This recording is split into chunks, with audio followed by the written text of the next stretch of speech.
Good morning dear students. मैंने अपनी पिछली वीडियो में आपको शुड का प्रयोग कराया था।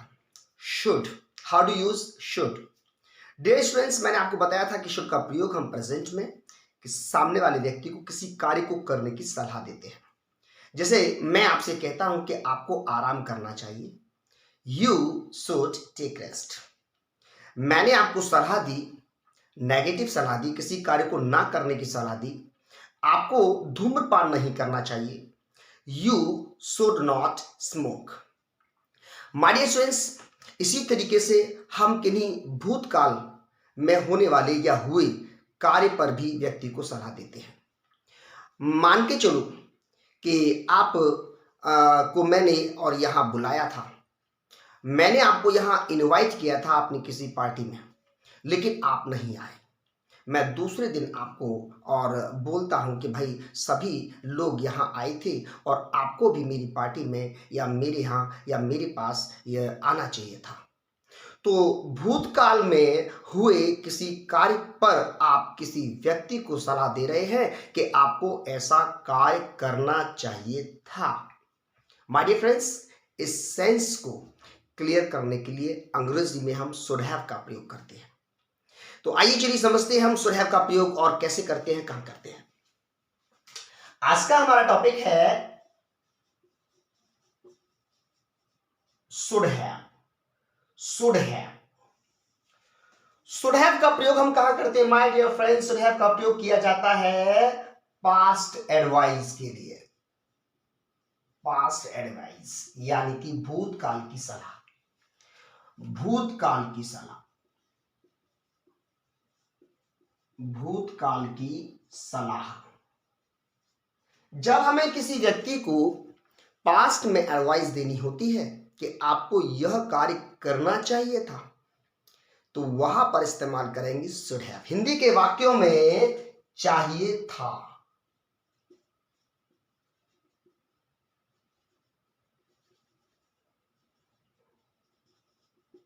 चाहिए थी,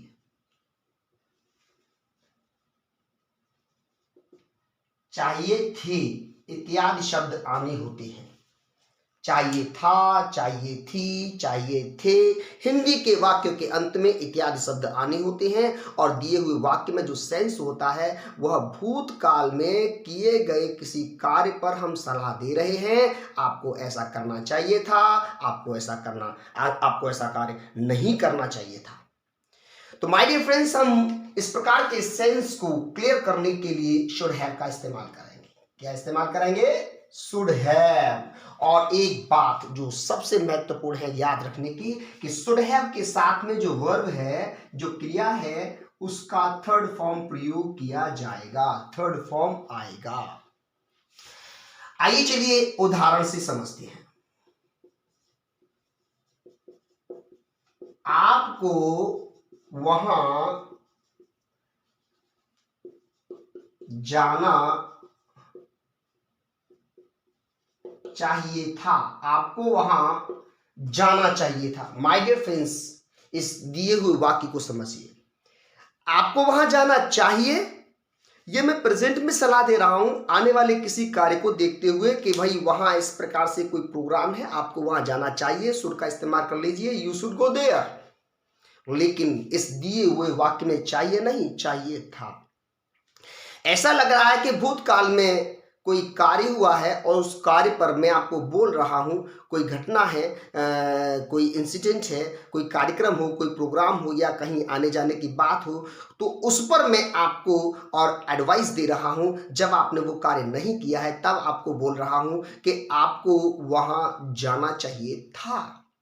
तो इस प्रकार जब मैं आपको एडवाइस दे रहा हूं, किसी पास्ट में हुए कार्य पर सलाह दे रहा हूं, तो आप यहां पर इस्तेमाल कीजिए शुड हैव, और शुड हैव के साथ में वर्ब का third form. So please sentence को बनाते हैं। यू चाहिए था कि सेंस में इस्तेमाल करेंगे शुड हैव, और शुड हैव के साथ में जो वर्ब आना है जाने के लिए थर्ड फॉर्म गो, वहां यानी कि there. You should have gone there.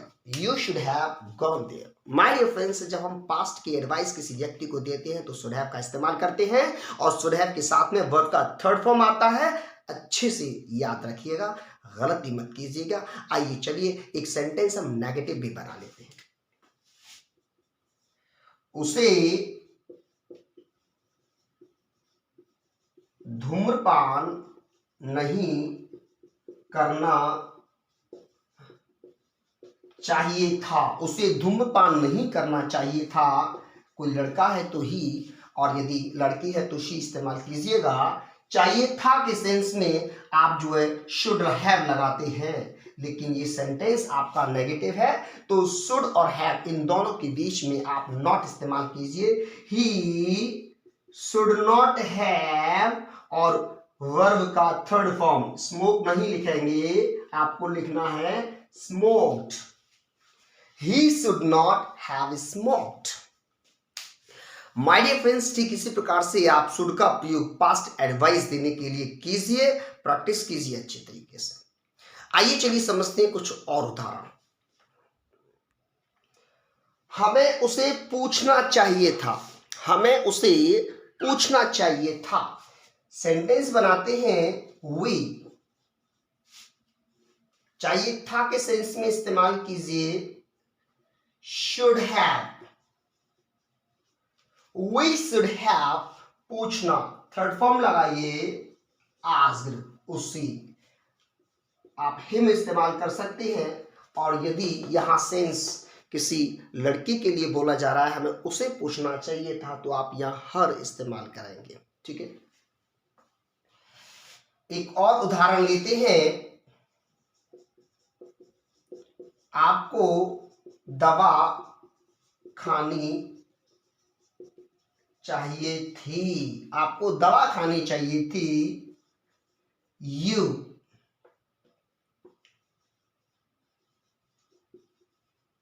Should have, चाहिए थी के सेंस में शुड हैव, और यहां दवा खाना, दवा लेना, दवा यूज करना के सेंस में आप लगाइएगा टेक मेडिसिन, और टेक शुड हैव के साथ में टेकन थर्ड फॉर्म इस्तेमाल होगा। ये मैं आपको बता चुका हूं।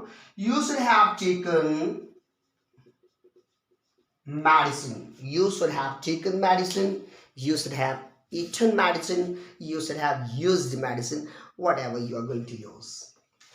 इसी तरीके से और हम इस्तेमाल कर सकते हैं उन्हें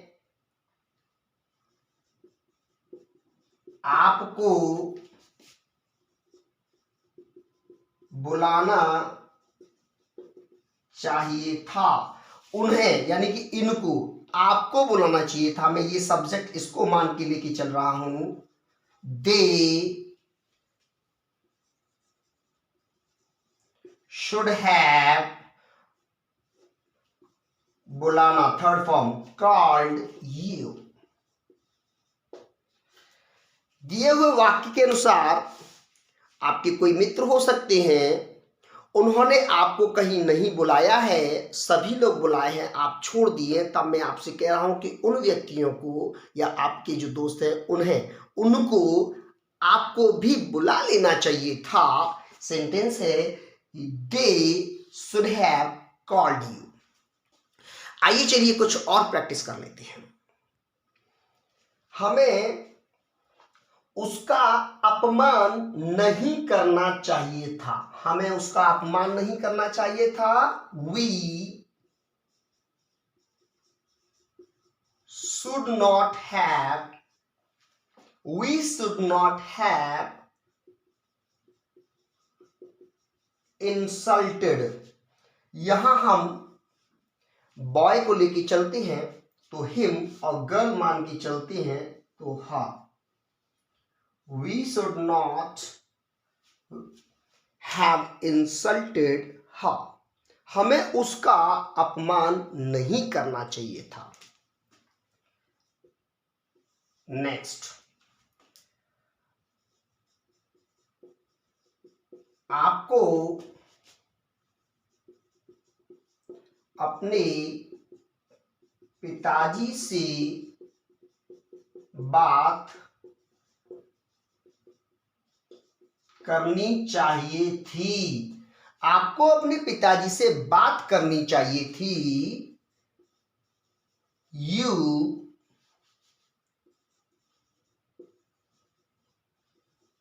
should have talked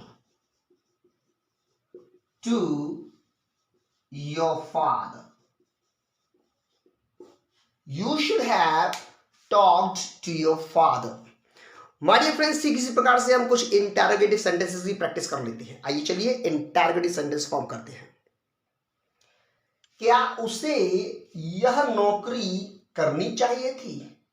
क्या उसे यह नौकरी करनी चाहिए थी? तो इंटरोगेटिव सेंटेंस बनाने के लिए हम शुड को सब्जेक्ट से पहले लेंगे। शुड ही हैव जो का क्यों रहेगा, हम शुड को सब्जेक्ट से बाहर लेकर के चलेंगे। Should he have third form आना ही है। डू द जॉब यानी कि नौकरी करना, हमने डू का थर्ड फॉर्म अप्लाई किया, done this job. Should he have done this job. क्या आपको वहां जाना चाहिए था? Should you have gone there? Should you have gone there? आइए चलिए कुछ उदाहरण और समझते हैं इंटरोगेटिव सेंटेंसेस से।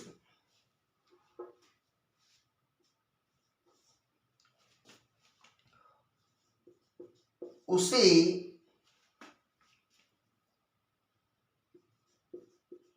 मेरे घर क्यों आना चाहिए था? उसे मेरे घर क्यों आना चाहिए था? स्पेशल क्वेश्चन पूछा जा रहा है। क्यों को सबसे लीजिए पहले। why should he have come my home?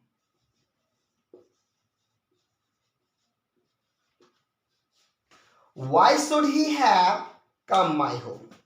My dear friends, ठीक इसी प्रकार से आप ढेरों सेंटेंसेस बनाइए, शुड हैव की प्रैक्टिस कीजिए और अपने बोलचाल की भाषा में इस्तेमाल का शुड हैव का इस्तेमाल कीजिए, प्रयोग कीजिए। मैं आपसे कहता हूं, आपको मेरी पिछली वीडियोस को देखना चाहिए था। You should have watched my previous videos. मैं आपसे कहता हूं, आपको धूम्रपान नहीं करना चाहिए था। You should not have smoked. हमें एक दूसरे से झगड़ना नहीं चाहिए था। We should not have quarreled among themselves. आपको एक दूसरे से प्रेम करना चाहिए था। You should have loved one another. अगर आप दो से अधिक हैं तो एक दूसरे की अंग्रेजी के रूप में one another का इस्तेमाल कीजिए, और यदि दो व्यक्तियों के बीच की बात आ रही है, एक दूसरे की अंग्रेजी के लिए आप ईच अदर का इस्तेमाल कीजिए। माय डियर फ्रेंड्स, ठीक इसी प्रकार से मैं आपको एडवाइस देता हूं, पास्ट एडवाइस देता हूं कि आपको परीक्षा में बैठना चाहिए था। You should have appeared in exam. ठीक, मैं आपको पास्ट एडवाइस देता हूं, आपको कल क्लास लेनी चाहिए थी। You should have attended class yesterday. आपको मेरी शिकायत नहीं करनी चाहिए थी, तो you should not have complaint of me. My dear friends, इसी प्रकार से ढेरों सेंटेंसेस बनाइए और शुड हैव को अच्छे से समझ लीजिए, प्रैक्टिस में लेकर के आइए और इस्तेमाल कीजिए। अगर बोलचाल की भाषा में इस्तेमाल करते हैं, बहुत अच्छी बात है, एग्जाम्स में आता है तो उसको भी आप समझ के और दिए हुए प्रश्न को उसको पढ़ करके उसका उत्तर दीजिए। माय डियर फ्रेंड्स, मैं उम्मीद करता हूँ कि आपकी समझ में शुड हैव बहुत अच्छी तरीके से आ गया होगा। सो इस वीडियो को प्लीज अपने दोस्तों में शेयर कीजिए, उनसे कहिए कि वो सब्सक्राइब करें, और जाने से पहले इस वीडियो को लाइक करना बिल्कुल मत भूलिएगा। So thank you very much. Nice meeting with you. Bye bye.